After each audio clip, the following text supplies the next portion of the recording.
बहुत बड़ी सराहना होती है। हम उनको सहारते हैं, हम उनकी प्रशंसा करते हैं, लेकिन उनके लिए बहुत कम काम होता है।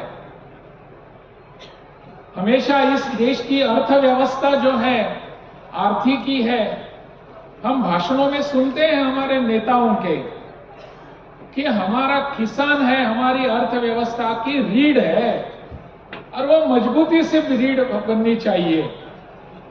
लेकिन पिछले कई वर्षों से किसान हमारे दुर्लक्षित रहे हैं। उनके यहां जितना आवश्यक था उतना ध्यान हमने कभी भी नहीं दिया।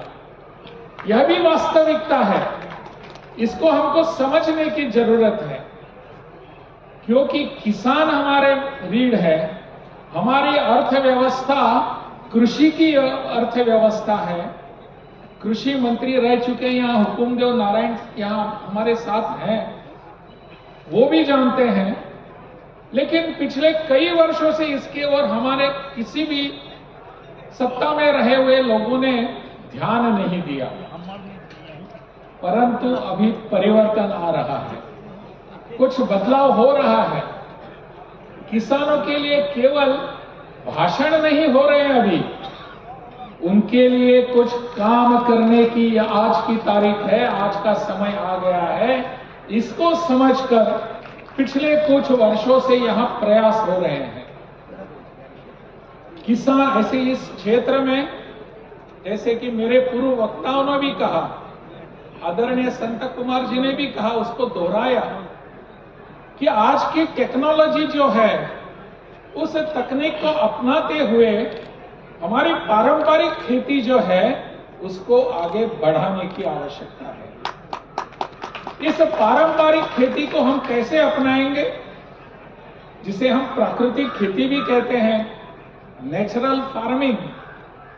नेचुरल फार्मिंग जो है, जो प्राकृतिक खेती है, वो हमारी पारंपरिक यानी ट्रेडिशनल फार्मिंग जो है इससे जुड़ी हुई है। क्या हम इसको अपना सकते हैं? पिछले कई वर्षों से हम देख रहे हैं कि रासायनिक खाद के कारण, रासायनिक उर्वरक के कारण हमारी जमीन की जो एक योग्यता थी उसमें कमी आने लगी है। हमारा भू सुधार का कार्यक्रम जो था अपने भूमि का, उसमें कमियां आने लगी। हमको लगने लगा कि हम रासायनिक खाद का उपयोग करके हमारा उत्पाद बढ़ेगा। शुरू में लगा भी ऐसे हमको रिजल्ट्स में मिलने लगे, परंतु कुछ काल के बाद हमको लगने लगा, हम तत्पर हैं, अभी देख सकते हैं, इसके रिपोर्ट्स भी आ चुके हैं कि हमारी खाद, इस खाद के कारण, केमिकल फर्टिलाइजर्स के कारण हमारी भूमि की, हमारे जमीन का स्तर नीचे गिरने लगा है, क्वालिटी अब बची नहीं है। तो इसमें उत्पादन कैसे आएंगे? हमको फिर एक बार हमारी प्राकृतिक और पारंपरिक खेती का विचार करने की आवश्यकता है। ये पारंपरिक या प्राकृतिक खेती होती क्या है? हम सबको अपनाने की आवश्यकता है, ऐसे सभी लोग कहते हैं, लेकिन होता क्या है ये प्रकरण? हमको इसको समझने की आवश्यकता है। मुझे लगता है पारंपरिक खेती या प्राकृतिक खेती का अगर सरल शब्दों में उसका अगर हम कुछ विवरण करें, उसकी अगर हम व्याख्या करें, तो इतना ही है कि हमारे जंगलों में जो पेड़ उगते हैं उसको क्या चाहिए? उसको हवा चाहिए, उसको पानी चाहिए और उसको जमीन चाहिए। बस भूमि चाहिए, मिट्टी चाहिए, पानी चाहिए और हवा चाहिए। उन पेड़ों को जाकर हम कभी खाद नहीं देते, उन पेड़ों को जाकर कभी हम उर्वरक नहीं देते, परंतु यह पेड़ सभी इतने ऊंचे होते हैं, इतने सशक्त होते हैं, काटने पर भी हम काट नहीं सकते, इतने मजबूत होते हैं। इसी तत्व को अगर हम अपनाएंगे हमारे खेती के लिए, हवा है, पानी है और भूमि है, जमीन है, इसी को अपनाने की आवश्यकता है। बाहरी उर्वरकों की आवश्यकता ही क्या पड़ती है। रासायनिक खतों के कारण, रासायनिक खाद के कारण हमारी भूमि की क्वालिटी जो है, स्तर है, वो नीचे जाने लगा है। पिछले अनेक वर्षों की जो रिपोर्ट्स आ रहे हैं, वो रिपोर्ट्स हमको यही बताते हैं। इसलिए हमारी पारंपरिक खेती जो है, जिसे हम प्राकृतिक खेती कहते हैं, उसको अपनाने की आज की तारीख में आवश्यकता है। हम इसको अपनाएंगे, ऐसा सोचकर ही हमको यहां से जाना पड़ेगा, क्योंकि पारंपरिक खेती जो है, प्राकृतिक खेती, उसमें लगभग 27% लागत कम लगती है। 27% लागत, यानी जो हम लागत इसके लिए इन्वेस्टमेंट करते हैं, पैसा खपत करते हैं, उसमें 27% कम लगते हैं और 58% हमारा उत्पन्न बढ़ता है, उत्पाद बढ़ता है।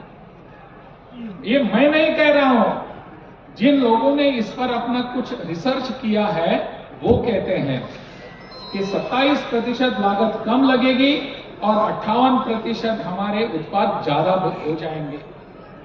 प्रधानमंत्री जी, हमको जिनका उल्लेख यहां बार बार किया गया, प्रधानमंत्री जी कहते हैं कि हमारे किसानों की आय दुगनी होनी चाहिए।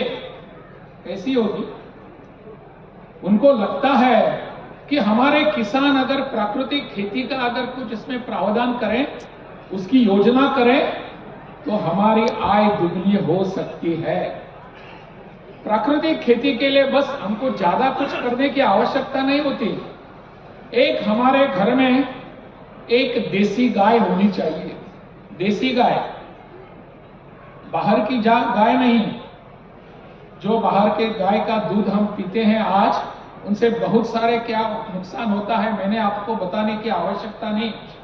परंतु देसी गाय का अगर दूध पीते हैं, उसका मूत्र जो होता है उसका उपयोग करते हैं, गोबर जो है उसका अगर उपयोग करते हैं और उसको हम खाद के रूप में हमारे खेती में डालते हैं, तो वहां के अपने भूमि का स्तर धीरे धीरे बढ़ते जाता है। ये आज के विज्ञान ने हमको बताया है। हम इसको दरकिनारे क्यों करते हैं पता नहीं कि जो हमारी प्रकृति ने हमको दिया है, जो हमारे पूर्वजों ने पारंपरिक रूप से हमको दिया है, उसको हम क्यों अपनाते नहीं? अपनाने की आवश्यकता है। गोमूत्र हो, गोबर हो, इन सब से और कुछ यहाँ बिखरा हुआ कचरा है, उसको अगर हम इसमें जोड़ देंगे तो हमारा जीवामृत बन जाता है। जो खाद होता है वो हमारे खेती के लिए बहुत ही उपयुक्त होता है। इसको हमको अपनाने की जरूरत है, तभी जाकर हमारा किसान आत्मनिर्भर बनेगा। हमारा किसान आज जो कर्ज में, हमारे ऋण में फंसा हुआ है, वह किसान इसमें फंसेगा नहीं।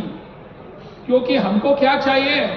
हमको वो फॉस्फेट चाहिए, हमको यूरिया चाहिए, जो केमिकल फर्टिलाइजर्स है, उसके लिए हम पैसे देते हैं और अपनी सरकार इसके लिए हमको सब्सिडी भी देती है। इसके बावजूद हमारा उत्पादन नहीं बढ़ता।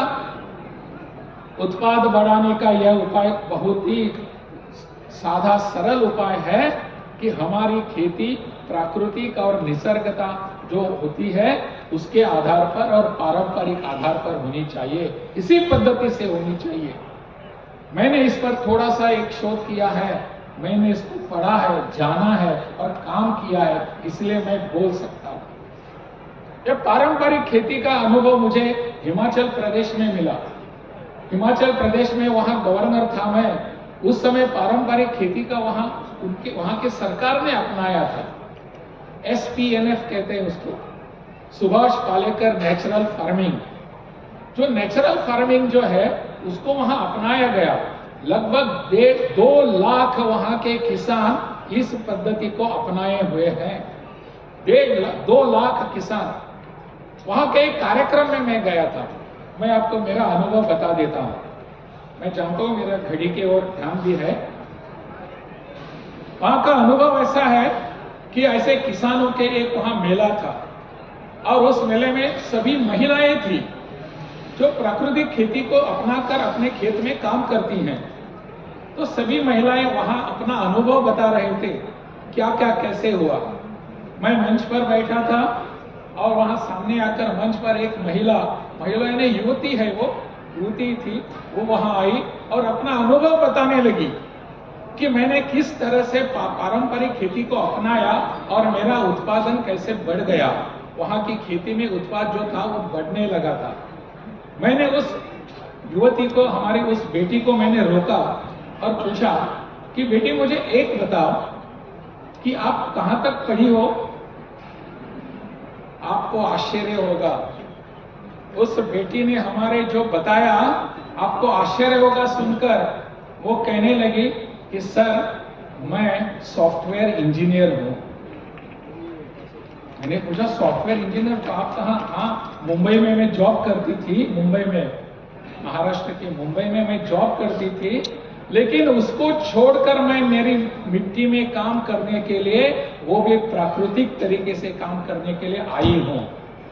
मैंने पूछा तो फिर आपकी आय क्या है? तो वो कहने लगी हमारी बेटी कि सर मुझे वहां जितना मिलता था उससे दुगना मुझे मेरी खेती में मिल रहा है। ये उदाहरण है, मेरे अनुभव से मैंने देखा। हमको इसको अपनाने की आवश्यकता है। आज हमको इसकी ओर जाने की आवश्यकता है। तभी जाकर प्रधानमंत्री जी ने हमारे सामने जो सपना रखा है, 2047 के लिए विकसित भारत का सपना हमारे सामने रखा है, उसको हम वास्तव में ला सकेंगे ना? कब वास्तव में लाएंगे? हम बाकी उर्वरक जो है रासायनिक, उसका उपयोग करते रहेंगे और हमारा उत्पाद धीरे धीरे नीचे जाता रहेगा, तो हम आत्मनिर्भर कैसे बनेंगे? हम विकसित कैसे बनेंगे? विकसित बनने के लिए हम सबको अपना सहयोग चाहिए, आपका सहभाग चाहिए, आपकी भागीदारी चाहिए। मेरी आशा है, केवल आशा नहीं, मेरा विश्वास भी है कि आप यहाँ जो सब यहाँ आए हुए सभी कृषि के विशेषज्ञ हैं, कृषि विज्ञान केंद्र भी यहाँ का है, और यहाँ बैठे हुए मेरे किसान भाई बहन जो हैं, वो सब इस प्रकार की नीति को, इस प्रकार की पद्धति को जो प्राकृतिक है और पारंपरिक है, उसको अपनाएंगे। अपनाने के बाद आप देख लीजिए, 1 वर्ष के बाद आप देख लीजिए कि हमारा उत्पाद धीरे धीरे कैसे बढ़ता है, कहां जा पहुंचता है। विकसित भारत का सपना तब साकार होगा जब मेरे गांव का किसान आत्मनिर्भर होगा, जब मेरे गांव का किसान विकसित होगा, तभी मेरा भारत विकसित होगा ना। मेरे गांव का किसान अगर गरीबी की रेखा के नीचे है तो मेरा भारत विकसित कैसे बनेगा? इसलिए हम सबको इसमें सहयोग देने की आवश्यकता है। हम सबको इसमें योगदान देने की आवश्यकता है। योगदान देने के लिए आपको कुछ करने की जरूरत नहीं है। आज से हम यहां से तय करके जाएंगे, यहां से संकल्प करके जाएंगे कि मेरी जो भी खेती है उस खेती को मैं धीरे धीरे प्राकृतिक खेती में बदलूंगा। ऐसा एक संकल्प लेकर हम सबको जाने की आवश्यकता है। तभी जाकर प्रधानमंत्री जी ने जो हमको कहा है, 2047 के 15 अगस्त को हम वहां से घोषणा कर देंगे कि हमारा भारत विकसित भारत हो चुका है। यही तो हमारा सपना है। हम और क्या चाहते हैं? हर एक की सहभागी होने के बाद ही हम इसको अपना सकते हैं और इसको पूरा कर सकते हैं। यहाँ कुछ विदेशों से लोग आए हैं, रशिया से कुछ आए हैं। My request to all those eminent persons who have come from foreign countries, you just try and see what natural farming is. What is natural farming? That natural farming is also a traditional farming of this country, of this soil, that has to be adopted. If the production of the world has to be grown up without using the fertilizers of chemical fertilizers, you just adopt this natural farming which has been practiced in this country for many years. हमको ये करने की आवश्यकता है. My request to all the foreigners who have come here to listen, to participate in this particular seminar of 3 days, just look at this particular concept of natural farming, try to understand and try to adopt in your countries also. मुझे विश्वास है कि हमारी प्राकृतिक खेती का ये जो संकल्प है, प्राकृतिक खेती का ये जो एक भावना है, केवल अपने देश में नहीं, अपने पूरे विश्व भर में भी उनको भी लाभदायक हो सकता है। आप यहाँ इस कार्यक्रम में आए हैं, मेरा भाषण शांत रूप से सुनने का आपने प्रयास भी किया है, इसके लिए आप सबको बहुत बहुत धन्यवाद देता हूँ। भारत माता की जय।